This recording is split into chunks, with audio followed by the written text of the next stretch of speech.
All right, good evening, y'all. Good evening. All right, I have two short poems I want to share with y'all today. The first one that God gave me, I call it Food for Thought. There was a lot of thoughts that were going through my head. And specifically, God said to me, I am, in this poem. So I call this Food for Thought, aka I am. First and foremost, allow me to reintroduce myself. I'm a poet for those who didn't know it. A purveyor of the spoken word based on his spoken words. And in case you hadn't heard, if anyone asks you exactly who I am, tell them I'm Soul Swagga. Everything that I am is because of I am.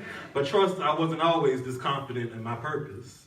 I was hiding in the shadows, quiet and nervous, sitting on my gifts in Sunday morning service, singing I give myself away while holding my heart for ransom. I know that may sound random, two things that should be in tandem, but picture your own walk. When was the last time you remember giving God full reign of your body and soul? We cry, I surrender all, but we won't relinquish control. Imagine the possibility for change if we could let go of the reins and just let him have his way. Oh, to trust in him, to know that God is moving even in what appears to be stillness. And maybe the shift needs to occur in us to know him in a greater realness. But every mountain he brought us over, every trial he's brought us through, every test should serve as witness of what more that he can do and what he has in store for you. It all just starts with a yes. Like a bride to a groom, will you give him your I do? An intentional commitment to his plan. Let your testimony forever be, I am what I am because of I am. Amen. Amen.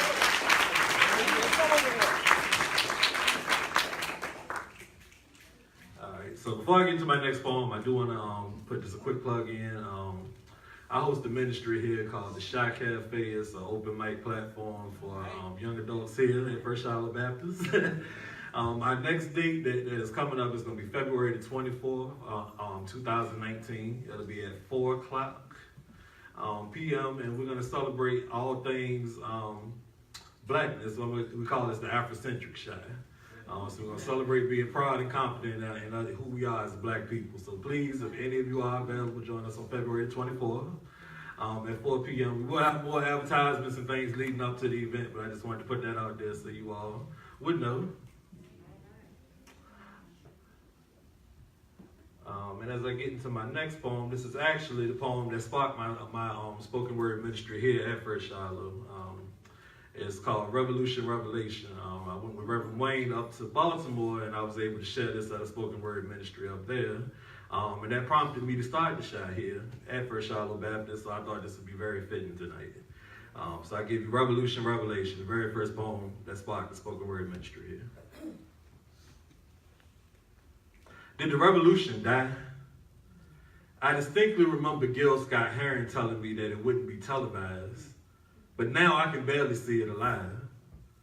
My soul cries as I view the news and see end-time prophecy fulfilled. Will the world ever be healed? Better yet, does the world desire restoration? When the way has been revealed, yet there's still a hesitation. We continue down the same proverbial road, growing closer to devastation, the decimation detailed in the book of Revelations. For this nation, America, I shed a tear. But the state of unrest suggests that the end is near, possibly nuclear. Weapons of mass destruction and production, annihilation waiting at the push of a button, sons and daughters slain for the price of freedom in the land of the free, home of the brave. Well, we fought for civil rights, but our minds are still enslaved. Again, I say, did the revolution die? Did Martin march in vain? And where's the church in the midst of my pain? Are we saving souls or are we just playing? Time out for false prophets, preaching prosperity promises as the people perish in poverty. Did we lose sight of God and his sovereignty? Is our spirituality real or just novelty? Obviously, we've lost our drive, our will to survive, the strength to not succumb in the strain that life can bring, the tenacity of our testimony, and the reason why we sing. We become complacent in silence as our communities erupt in violence. Our sons and daughters slain in the land of the free, well, maybe for a nominal fee. The land of capitalistic greed, where cash rules everything around me, cream. Where dollars say we trust in God, yet the only time we pray is when times get hard. Just like we used to believe that his stripes would heal. Now we giving the disease, terminally ill. We're losing our flavor, our appeal, and zeal, and the land will be indifferent, just might get you killed. We sing, I need you to survive, and yet we live in division. Racism clearing vision when it used to be hidden. We used to build up the village of the places that we lived in. Now our kids fill up the system and the pipeline to prison. How can we just give in when Jesus is risen?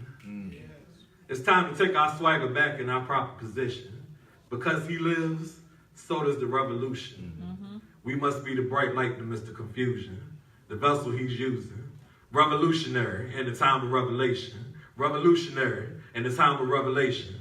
Revolutionary in the time of revelation. And we'll be right back.